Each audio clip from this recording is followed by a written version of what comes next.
ವೀಕ್ಷಕರೇ ನಮಸ್ಕಾರ. ಕೃಷಿ ವಾರ್ತೆಗೆ ಸ್ವಾಗತ. ನಾನು ವೇಣುಗಣಪತಿ. ಇದೀಗ ಮುಖ್ಯಾಂಶಗಳನ್ನು ನೋಡಿ ಬರೋಣ.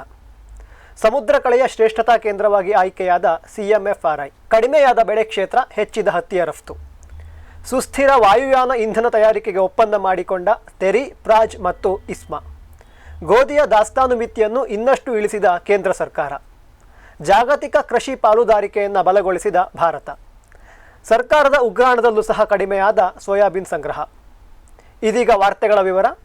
ಸಮುದ್ರ ಕಳೆಯ ಶ್ರೇಷ್ಠತಾ ಕೇಂದ್ರವಾಗಿ ಆಯ್ಕೆಯಾದ CMFRI. ICAR central marine fisheries research institute ಕೇಂದ್ರ ಸಾಗರ ಮೀನುಗಾರಿಕೆ ಸಂಸ್ಥೆಯನ್ನು ಮೀನುಗಾರಿಕೆ ಸಚಿವಾಲಯವು ಸಮುದ್ರ ಕಳೆಯ ಸೆಂಟರ್ ಆಫ್ ಎಕ್ಸಲೆನ್ಸ್ ಆಗಿ ಆಯ್ಕೆ ಮಾಡಿದೆ. ಸಮುದ್ರ ಕಳೆಯ ವೈಜ್ಞಾನಿಕ ಉತ್ಪಾದನೆ, ತಾಂತ್ರಿಕ ಮಾಹಿತಿ, ಪ್ರಾತ್ಯಕ್ಷಿತೆ ಜೊತೆಗೆ ಸಮುದ್ರ ಕಳೆಯನ್ನು ಬೆಳೆಯುವ ರೈತರಿಗೆ, ಸಂಸ್ಕರಿಸುವ ಉದ್ದಿಮೆದಾರರಿಗೆ ಹಲವಾರು ರೀತಿಯ ಮಾಹಿತಿಯನ್ನು ನೀಡುವಂತಹ ತರಬೇತಿ ಕಾರ್ಯಕ್ರಮಗಳನ್ನು ಆಯೋಜಿಸಿ ಭಾರತದಲ್ಲಿ ಸಮುದ್ರ ಕಳೆಯ ಬೇಸಾಯವನ್ನು, ಉತ್ಪಾದನೆಯನ್ನು ಹೆಚ್ಚಿಸುವ ಕೆಲಸವನ್ನು ಸೆಂಟ್ರಲ್ ಆಫ್ ಎಕ್ಸಲೆನ್ಸ್ ಮಾಡಲಿದೆ. ತಮಿಳುನಾಡಿನ ಮಂಡಪಂನಲ್ಲಿರುವ CMFRIನ ಸಹ ಸಂಸ್ಥೆಯಲ್ಲಿ ಸಮುದ್ರ ಕಳೆಯ ಬಗ್ಗೆ ಹಲವಾರು ಹೊಸ ಸಂಶೋಧನೆಗಳು, ತರಬೇತಿ ಕಾರ್ಯಕ್ರಮಗಳು ನಡೆಯಲಿದ್ದು, ಮುಂದಿನ ವರ್ಷಗಳಲ್ಲಿ ಸಮುದ್ರ ಕಳೆಯ ಆಧುನಿಕ ಬೇಸಾಯ ತಂತ್ರಜ್ಞಾನಗಳನ್ನು ಅರಿತು ಬಹಳಷ್ಟು ರೈತರು ಲಾಭದಾಯಕವಾಗಿ ಸೀವೀಡ್ ಬೆಳೆಯುತ್ತಾರೆ ಎಂದು ಅಂದಾಜಿಸಲಾಗಿದೆ. ಕಡಿಮೆಯಾದ ಬೆಳೆ ಕ್ಷೇತ್ರ, ಹೆಚ್ಚಿದ ಹತ್ತಿಯ ರಫ್ತು.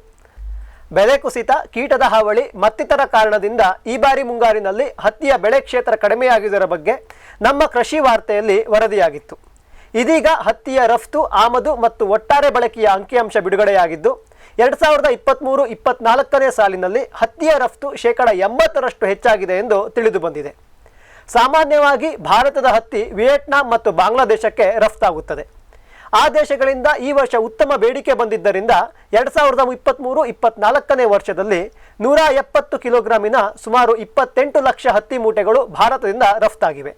ಹಿಂದಿನ ವರ್ಷದ 15.50 ಲಕ್ಷ ಮೂಟೆಗೆ ಹೋಲಿಸಿದರೆ ಇದು 80% ಹೆಚ್ಚು. ಅದೇ ರೀತಿ ಈ ವರ್ಷ ಹತ್ತಿಯ ನೂಲಿನ ಆಮದು ಕೂಡ ಹೆಚ್ಚಿದ್ದು, ಹಿಂದಿನ ವರ್ಷ 12.50 ಲಕ್ಷ ಮೂಟೆ ಇದ್ದ ಆಮದು ಈ ವರ್ಷ 16.40 ಲಕ್ಷ ಮೂಟೆಗೆ ಏರಿದೆ. ಇನ್ನು ಭಾರತದ ವಿಷಯಕ್ಕೆ ಬರುವುದಾದರೆ ನಾವು ಈ ಬಾರಿ 317 ಲಕ್ಷ ಮೂಟೆಯಷ್ಟು ಹತ್ತಿಯನ್ನು ಉಪಯೋಗಿಸಿಕೊಂಡಿರುವುದಾಗಿ ಈ ಅಂಕಿಅಂಶ ತಿಳಿಸಿದೆ. ಈ ಬಾರಿ ಹತ್ತಿಯ ಬಿತ್ತನೆ ಕ್ಷೇತ್ರ ಕಡಿಮೆಯಾಗಿರುವುದರಿಂದ ಆಂತರಿಕ ಅಥವಾ ವಿದೇಶದಲ್ಲಿ ಹೆಚ್ಚುತ್ತಿರುವ ಬೇಡಿಕೆಯನ್ನು ನೀಗಿಸಲು ಸರ್ಕಾರ ಯಾವ ಮಾರ್ಗವನ್ನು ಅನುಸರಿಸಲಿದೆ ಎಂಬುದನ್ನು ಕಾದು ನೋಡಬೇಕಾಗಿದೆ. ಸುಸ್ಥಿರ ವಾಯುಯಾನ ಇಂಧನ ತಯಾರಿಕೆಗೆ ಒಪ್ಪಂದ ಮಾಡಿಕೊಂಡ ತೆರಿ, ಪ್ರಾಜ್ ಮತ್ತು ISMA. The Indian sugar and bio energy manufacturers association ISMA ಗುರುವಾರ energy and research institute TERI ಮತ್ತು ಪ್ರಾಜ್ ಇಂಡಸ್ಟ್ರಿ ಜೊತೆಗೆ ಒಪ್ಪಂದಕ್ಕೆ ಸಹಿ ಹಾಕಿದೆ. ಈ ಒಪ್ಪಂದದ ಪ್ರಕಾರ ಈ ಮೂರು ಸಂಸ್ಥೆಗಳು ಸೇರಿ ಸುಸ್ಥಿರ ವಾಯುಯಾನ ಇಂಧನ, ಬಯೋ ಇಥೆನಾಲ್, ಬಯೋಗ್ಯಾಸ್, ಬಯೋಹೈಡ್ರೋಜನ್ ಮತ್ತು ಗ್ರೀನ್ ಮೆಥನಾಲ್ ತಯಾರಿಸುವತ್ತ ಸಂಶೋಧನೆಯನ್ನು ನಡೆಸಲಿವೆ. ಬೇರೆಲ್ಲ ವಾಯುಯಾನಕ್ಕೆ ಹೋಲಿಸಿದರೆ SAF ಅಥವಾ ಸಸ್ಟೈನೇಬಲ್ ಏವಿಯೇಷನ್ ಫ್ಯೂಯಲ್ ಕಡಿಮೆ ಹಸಿರುಮನೆ ಅನಿಲಗಳನ್ನು ಬಿಡುಗಡೆ ಮಾಡುತ್ತದೆ. ಜಾಗತಿಕ ತಾಪಮಾನ ಏರಿಕೆಯನ್ನು ತಡೆಯಲು SAF ಬಹಳ ಸಹಾಯ ಮಾಡಲಿದೆ. ಈ ಒಪ್ಪಂದದ ಪ್ರಕಾರ ತೆರಿ ಅವರ ಸಂಶೋಧನೆಯನ್ನು, ಪ್ರಾಜ್ ಅವರ ತಂತ್ರಜ್ಞಾನವನ್ನು, ಇಸ್ಮಾನವರು ಒದಗಿಸಿಕೊಡುವ ಮೂಲ ಸಾಮಗ್ರಿಗಳನ್ನು ಬಳಸಿಕೊಂಡು ಭಾರತದಲ್ಲಿ ಸುಸ್ಥಿರ ವಾಯುಯಾನ ಇಂಧನ ತಯಾರಿಕೆಗೆ ಮುನ್ನುಡಿ ಬರೆಯಲಾಗುತ್ತದೆ ಎಂದು ಅಂದಾಜಿಸಲಾಗಿದೆ. ಭಾರತ ಸರ್ಕಾರ 2027ರ ಒಳಗೆ ಏವಿಯೇಷನ್ ಟರ್ಬೈನ್ ಫ್ಯೂಯಲ್ನಲ್ಲಿ 1% ಸಸ್ಟೈನೇಬಲ್ ಏವಿಯೇಷನ್ ಫ್ಯೂಯಲ್ ಅನ್ನು ಮಿಶ್ರ ಮಾಡುವ ಯೋಜನೆಯನ್ನು ಹೊಂದಿದೆ. 2030ರ ಒಳಗೆ ATFನಲ್ಲಿ 5% SAF ಅನ್ನು ಮಿಶ್ರ ಮಾಡುವ ಗುರಿ ಹೊಂದಿದೆ. ಸರ್ಕಾರದ ಈ ಮಹತ್ವಾಕಾಂಕ್ಷೆಯ ಯೋಜನೆಗೆ ಈ ಒಪ್ಪಂದ ಕೂಡ ಸಹಾಯ ಮಾಡಲಿದ್ದು, ಭಾರತದಲ್ಲಿ ಇನ್ನು ಮುಂದೆ ಸುಸ್ಥಿರ ವಾಯುಯಾನ ಇಂಧನದ ಬಗ್ಗೆ ಇನ್ನೂ ಹೆಚ್ಚಿನ ಸಂಶೋಧನೆಗಳು ನಡೆಯಲಿವೆ ಎನ್ನಲಾಗಿದೆ. ಗೋಧಿಯ ದಾಸ್ತಾನು ಮಿತಿಯನ್ನು ಇನ್ನಷ್ಟು ಇಳಿಸಿದ ಕೇಂದ್ರ ಸರ್ಕಾರ. ಭಾರತದಲ್ಲಿ ಹಬ್ಬಗಳ ಸೀಸನ್ ನಡೆಯುತ್ತಿದ್ದು, ಈ ಸಮಯದಲ್ಲಿ ಮಾರುಕಟ್ಟೆಯಲ್ಲಿ ಗೋಧಿಯ ಬೇಡಿಕೆ ಹೆಚ್ಚಿರುವುದನ್ನು ಅರಿತ ಕೇಂದ್ರ ಸರ್ಕಾರ ಗೋಧಿಯ ದಾಸ್ತಾನು ಮಿತಿಯನ್ನು ಇಳಿಸಿದೆ. ಇದರಿಂದ ಹೆಚ್ಚಿನ ಗೋಧಿ ಮಾರುಕಟ್ಟೆಗೆ ಬರಲಿದ್ದು, ಗ್ರಾಹಕರ ಬೇಡಿಕೆ ಪೂರ್ತಿಯಾಗಿ ಬೆಲೆ ಏರಿಕೆ ತಗ್ಗಲಿದೆ ಎಂಬುದು ಸರ್ಕಾರದ ಲೆಕ್ಕಾಚಾರವಾಗಿದೆ. ಸದ್ಯಕ್ಕೆ ಚಿಲ್ಲರೆ ಮತ್ತು ಸಗಟು ವ್ಯಾಪಾರಿಗಳು 3,000 ಮೆಟ್ರಿಕ್ ಟನ್ನಷ್ಟು ಗೋಧಿಯನ್ನು ಸಂಗ್ರಹಿಸಿ ಇಟ್ಟುಕೊಳ್ಳಬಹುದಾಗಿದೆ. ಈ ಮಿತಿಯನ್ನು ಸರ್ಕಾರ 2,000 ಮೆಟ್ರಿಕ್ ಟನ್ಗೆ ಇಳಿಸಿದ್ದು, ದೇಶದ ಎಲ್ಲ ರಿಟೇಲ್, ಹೋಲ್ಸೇಲ್ ಮತ್ತು ಟ್ರೇಡರ್ಸ್ಗಳು ವಾರಕ್ಕೊಮ್ಮೆ ಸರ್ಕಾರದ ಈ ಪೋರ್ಟಲ್ನಲ್ಲಿ ತಮ್ಮಲ್ಲಿರುವ ಗೋಧಿಯ ದಾಸ್ತಾನಿನ ಅಂಕಿಅಂಶವನ್ನು ದಾಖಲಿಸಬೇಕೆಂದು ತಾಕೀತು ಮಾಡಿದೆ. ಹಬ್ಬಗಳ ಸಂದರ್ಭದಲ್ಲಿ ಹೆಚ್ಚಿನ ಗೋಧಿ ಮಾರುಕಟ್ಟೆಗೆ ಬರಲಿ ಎಂದು ಸರ್ಕಾರ ಈ ಕಠಿಣ ಕ್ರಮಗಳನ್ನು ಕೈಗೊಂಡಿರುವುದಾಗಿ ತಿಳಿದು ಬಂದಿದೆ. 35ನೇ ವಸಂತ ಪೂರೈಸಿದ KAU ಮಾಂಡಲೀಸ್ ಒಪ್ಪಂದ. ಭಾರತದಲ್ಲಿ ಕೋಕೋ ಬೆಳೆಯ ಸಂಶೋಧನೆಯಲ್ಲಿ ಹೊಸ ಅಲೆ ಸೃಷ್ಟಿಸಿದ ಕೇರಳ ಕೃಷಿ ವಿಶ್ವವಿದ್ಯಾಲಯ ಮತ್ತು ಮಾಂಡಲೀಸ್ ನಡುವಿನ ಒಪ್ಪಂದ 35ನೇ ವರ್ಷಕ್ಕೆ ಕಾಲಿಟ್ಟಿದೆ. ತೆಂಗು ಮತ್ತು ಅಡಿಕೆ ತೋಟದಲ್ಲಿ ಅಂತರ ಬೆಳೆಯಾಗಿ ಬೆಳೆಯಲು ಕೋಕೋವನ್ನು ರೈತರಿಗೆ ಪರಿಚಯಿಸುವ ನಿಟ್ಟಿನಲ್ಲಿ ಈ ಒಪ್ಪಂದ ಶುರುವಾಗಿ ಅದರ ಪರಿಣಾಮವಾಗಿ ಕೋಕೋ ಬೆಳೆಯಲ್ಲಿ ಹಲವಾರು ಹೊಸ ಸಂಶೋಧನೆಗಳಾಗಿ ಇದೀಗ ಕೇರಳ ಒಂದೇ ಅಲ್ಲದೆ ಕರ್ನಾಟಕ, ತೆಲಂಗಾಣ, ಆಂಧ್ರ ಪ್ರದೇಶ ರಾಜ್ಯಗಳಲ್ಲೂ ಸಹ ಕೋಕೋ ರೈತರ ಬಹುಪ್ರಿಯ ಅಂತರ ಬೆಳೆಯಾಗಿದೆ.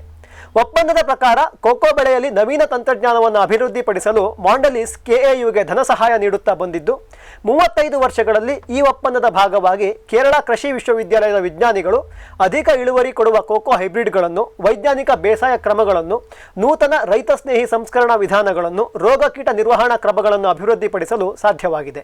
ಈ ಒಪ್ಪಂದ ಇನ್ನು ಮುಂದೂ ಸಹ ಇರಲಿದ್ದು ರೈತರಿಗೆ ಇನ್ನಷ್ಟು ನವೀನ ತಂತ್ರಜ್ಞಾನವನ್ನು ಈ ಒಪ್ಪಂದ ಕೊಡಲಿದೆ ಎಂದು ಅಂದಾಜಿಸಲಾಗಿದೆ. ಜಾಗತಿಕ ಕೃಷಿ ಪಾಲುದಾರಿಕೆಯನ್ನು ಬಲಗೊಳಿಸಿದ ಭಾರತ ನವೆಂಬರ್ 18 ಮತ್ತು 19ರಂದು ಬ್ರೆಜಿಲ್ನ ಕ್ಯೂಬಾದಲ್ಲಿ ನಡೆಯಲಿರುವ G20 ಶೃಂಗಸಭೆಯ ಪೂರ್ವಭಾವಿ ಸಭೆಯ ಭಾಗವಾಗಿ ಸೆಪ್ಟೆಂಬರ್ 12 ಮತ್ತು 13ರಂದು ಕೃಷಿ ಸಚಿವಾಲಯದ ಅಡಿಯಲ್ಲಿ ಜಾಗತಿಕ ಕೃಷಿ ಪಾಲುದಾರಿಕೆಯನ್ನು ಬಲಗೊಳಿಸುವ ನಿಟ್ಟಿನಲ್ಲಿ ಭಾರತವು ಕೆಲವು ದೇಶಗಳ ಜೊತೆ ದ್ವಿಪಕ್ಷೀಯ ಮಾತುಕತೆ ನಡೆಸಿತು. ಜಾಗತಿಕ ಪಾಲುದಾರಿಕೆಯಲ್ಲಿ ಮುಂಚೂಣಿಯಲ್ಲಿರುವ America, Brazil, Japan, Germany, Spain ಹಾಗೂ ಅರಬ್ ರಾಷ್ಟ್ರಗಳೊಂದಿಗೆ ಭಾರತ ತನ್ನ ಸಮಾಲೋಚನೆಯನ್ನು ನಡೆಸಿತು. ಈ ಸಭೆಯಲ್ಲಿ ಹವಾಮಾನ, ವ್ಯವಸ್ಥಿತ ಕೃಷಿ, ಆಹಾರ ಸಂಸ್ಕರಣೆ, ವ್ಯಾಪಾರ ವಹಿವಾಟು ಮುಂತಾದ ವಿಷಯಗಳ ಕುರಿತು ಚರ್ಚೆ ನಡೆಸಲಾಯಿತು. ಈ ಸಂದರ್ಭದಲ್ಲಿ ಕೃಷಿ ಮತ್ತು ರೈತರ ಕಲ್ಯಾಣ ರಾಜ್ಯ ಸಚಿವರಾದ ಶ್ರೀ ರಾಮನಾಥ್ ಠಾಕೂರ್ ಅವರು ಕೃಷಿ ವಿಭಾಗದಲ್ಲಿ ವಿಶ್ವಮಟ್ಟದ ಸವಾಲುಗಳಾದ ಆಹಾರ ಭದ್ರತೆ, ಹವಾಮಾನ ವೈಪರೀತ್ಯ, ಸಂಸ್ಕರಣೆ, ವ್ಯಾಪಾರ ಮುಂತಾದ ಕೆಲ ವಿಷಯಗಳಲ್ಲಿ ಜಾಗತಿಕವಾಗಿ ರಾಷ್ಟ್ರಗಳ ನಡುವೆ ಉತ್ತಮ ಬಾಂಧವ್ಯ ಮತ್ತು ಹೊಂದಾಣಿಕೆ ಇಂದಿನ ದಿನಗಳಲ್ಲಿ ಅತ್ಯವಶ್ಯಕ ಎಂದು ತಮ್ಮ ಅಭಿಪ್ರಾಯವನ್ನು ವ್ಯಕ್ತಪಡಿಸಿದರು. ಈ ದ್ವಿಪಕ್ಷೀಯ ಮಾತುಕತೆಯಲ್ಲಿ ಶ್ರೀ ರಾಮನಾಥ್ ಠಾಕೂರ್ ಹಾಗೂ ಬ್ರೆಜಿಲ್ನ ಕಾರ್ಲಸ್ ಫೆವರೋ ಅವರು ICAR ಮತ್ತು ಬ್ರೆಜಿಲ್ನ ಎಂಬ್ರಾಪಾ ನಡುವಿನ MOU ಅಥವಾ ತಿಳುವಳಿಕೆ ಪತ್ರಕ್ಕೆ ಪರಸ್ಪರ ಸಮ್ಮತಿ ಸೂಚಿಸಿದರು. ಜೊತೆಗೆ ಅಂತಾರಾಷ್ಟ್ರೀಯ ಮಟ್ಟದಲ್ಲಿ ಜೋಳ, ಹತ್ತಿ, ಹರಳೆಣ್ಣೆಯ ಮಾರುಕಟ್ಟೆ ಸಮಸ್ಯೆ ಕುರಿತು ಚರ್ಚಿಸಲಾಯಿತು. ಶ್ರೀ ರಾಮನಾಥ್ ಠಾಕೂರ್ ಅವರು ಅಮೆರಿಕದ ಉಪ ಕಾರ್ಯದರ್ಶಿಯಾದ ಗ್ಜಾಚಿಟ್ ಟಾರ್ಸ್ ಅವರೊಂದಿಗೆ ಕೃಷಿ ಸಂಶೋಧನೆ, ಬೆಳೆ ವಿಮೆ, ಹವಾಮಾನ ಆಧಾರಿತ ಕೃಷಿಯ ಕುರಿತು, ಜಪಾನ್ನ ಕೃಷಿ ಸಚಿವರಾದ ಸುಕಾಮೋಟೋ ಅವರ ಜೊತೆ ಕೃಷಿ ತಾಂತ್ರಿಕತೆ, ಆಹಾರ ಸಂಸ್ಕರಣೆಯ ಕುರಿತು, ಜರ್ಮನಿಯ ಪಾರ್ಲಿಮೆಂಟ್ ಕಾರ್ಯದರ್ಶಿಯ ಜೊತೆಗೆ ಕೃತಕ ಬುದ್ಧಿಮತ್ತೆಯನ್ನು ಪರಿಸರ ವ್ಯವಸ್ಥೆ ಮತ್ತು ಸಾವಯವ ಕೃಷಿಯಲ್ಲಿ ಅಳವಡಿಸುವುದರ ಕುರಿತು, ಅಮೆರಿಕದೊಂದಿಗೆ ಆಹಾರ ಭದ್ರತೆಯ ವಿಷಯವಾಗಿ, ಸ್ಪೇನ್ನೊಂದಿಗೆ ಪಶುವೈದ್ಯಕೀಯ ಹಾಗೂ ಜೈವಿಕ ತಂತ್ರಜ್ಞಾನದ ಕುರಿತು ಚರ್ಚಿಸಿದರು. ಸರ್ಕಾರದ ಉಗ್ರಾಣದಲ್ಲೂ ಸಹ ಕಡಿಮೆಯಾದ ಸೋಯಾಬೀನ್ ಸಂಗ್ರಹ. ದೇಶೀಯ ಮಾರುಕಟ್ಟೆಯಲ್ಲಿ ಸೋಯಾಬೀನ್ ಮೌಲ್ಯ ಕನಿಷ್ಠ ಬೆಂಬಲ ಬೆಲೆಗಿಂತಲೂ ಕಡಿಮೆಯಾಗಿದ್ದನ್ನು, ಇದರಿಂದ ರೈತರಿಗೆ ಬಹು ತೊಂದರೆಯಾಗಿದ್ದನ್ನು, ಇದನ್ನು ಹೋಗಲಾಡಿಸಲು ಸರ್ಕಾರ ಕೂಡಲೇ ಮಧ್ಯಪ್ರದೇಶ, ಮಹಾರಾಷ್ಟ್ರ, ತೆಲಂಗಾಣ ಮತ್ತು ಕರ್ನಾಟಕದ ರೈತರಿಂದ MSPಯಲ್ಲಿ ಸೋಯಾಬೀನ್ ಖರೀದಿಸುತ್ತದೆ ಎಂದು ನಾವು ವರದಿ ಮಾಡಿದ್ದೆವು. ಇದೀಗ the soybean processors association of India sofa ಸರ್ಕಾರದ ಗೋದಾಮಿನಲ್ಲಿ ಸಂಗ್ರಹವಾಗಿರುವ ಸೋಯಾಬೀನ್ನ ಅಂಕಿಅಂಶವನ್ನು ಬಿಡುಗಡೆ ಮಾಡಿದ್ದು 2024-25ನೇ ವರ್ಷಕ್ಕೆ ತೆಗೆದುಕೊಂಡು ಹೋಗುವ ಸೋಯಾಬೀನ್ನ ಸಂಗ್ರಹ ಹಿಂದಿನ ವರ್ಷಕ್ಕೆ ಹೋಲಿಸಿದರೆ ಕಡಿಮೆಯಾಗಿದೆ ಎಂದಿದೆ. 2023ರ ಅಕ್ಟೋಬರ್ನಲ್ಲಿ ಸರ್ಕಾರದ ಗೋದಾಮಿನಲ್ಲಿ ಸುಮಾರು 24 ಲಕ್ಷ ಟನ್ನಷ್ಟು ಸೋಯಾಬೀನ್ನ ಸಂಗ್ರಹವಿತ್ತು. ಆದರೆ ಈ ವರ್ಷ ಅಕ್ಟೋಬರ್ಗೆ ಸರ್ಕಾರದ ಗೋದಾಮಿನಲ್ಲಿ ಕೇವಲ 11.16 ಲಕ್ಷ ಟನ್ನಷ್ಟೇ ಸೋಯಾಬೀನ್ ಸಂಗ್ರಹವಾಗುವ ಸಂಭವವಿದೆ ಎಂದು ಸೋಪಾ ವರದಿ ಮಾಡಿದೆ. ಅಕ್ಟೋಬರ್ನಲ್ಲಿ ಹೊಸ ಬೆಳೆ ಬರಲಿದೆ. ಅಲ್ಲೇನಾದರೂ ಬಂಪರ್ ಇಳುವರಿ ಬರದೇ ಇದ್ದರೆ ಮುಂದಿನ ವರ್ಷ ಸರ್ಕಾರದ ಗೋದಾಮು ಬರಿದಾಗಿ ಸೋಯಾ ಎಣ್ಣೆಯ ಕೊರತೆಯನ್ನು ನೀಗಿಸಲು ಸರ್ಕಾರ ಸೋಯಾಬೀನ್, ಸೋಯಾ ಕಚ್ಚಾ ಎಣ್ಣೆ ಅಥವಾ ಸಂಸ್ಕರಿಸಿದ ಸೋಯಾ ತೈಲವನ್ನು ಆಮದು ಮಾಡಿಕೊಳ್ಳಬೇಕಾದ ಸಂದರ್ಭ ಒದಗಿ ಬರಲಿದೆ ಎನ್ನಲಾಗಿದೆ. ನಾಳೆ ಶಿರಸಿಯಲ್ಲಿ ಮಲೆನಾಡು ಸುಸ್ಥಿರ ಇಂಧನ ಅಭಿವೃದ್ಧಿ ಕಾರ್ಯಾಗಾರ, ಕದಂಬ ಆರ್ಗ್ಯಾನಿಕ್ ಮತ್ತು ಮಾರ್ಕೆಟಿಂಗ್ ಟ್ರಸ್ಟ್, ಉತ್ತರ ಕನ್ನಡ ಸಾವಯವ ಒಕ್ಕೂಟ, ನೆಲಸಿರಿ ರೈತ ಉತ್ಪಾದಕ ಕಂಪನಿ, ವೃಕ್ಷ ಲಕ್ಷ ಆಂದೋಲನ ಇವರ ಸಂಯುಕ್ತ ಆಶ್ರಯದಲ್ಲಿ ನಾಳೆ ಕದಂಬ ಮಾರ್ಕೆಟಿಂಗ್ APMC ಯಾರ್ಡ್ನಲ್ಲಿ ಬೆಳಿಗ್ಗೆ 11 ಗಂಟೆಯಿಂದ ಕಾರ್ಯಾಗಾರ ನಡೆಯಲಿದ್ದು, ಆಸಕ್ತ ರೈತರು ಕಾರ್ಯಾಗಾರದಲ್ಲಿ ಪಾಲ್ಗೊಂಡು ಕಾರ್ಯಾಗಾರದ ವಿಷಯವಾದ ನವೀಕರಿಸಬಹುದಾದ ಇಂಧನ ಇದರ ಕುರಿತು ಮಾಹಿತಿಯನ್ನು ಪಡೆದುಕೊಳ್ಳಬೇಕಾಗಿ ಆಹ್ವಾನಿಸಲಾಗಿದೆ. ಇದಿಷ್ಟು ಇವತ್ತಿನ ಕೃಷಿ ವಾರ್ತೆ.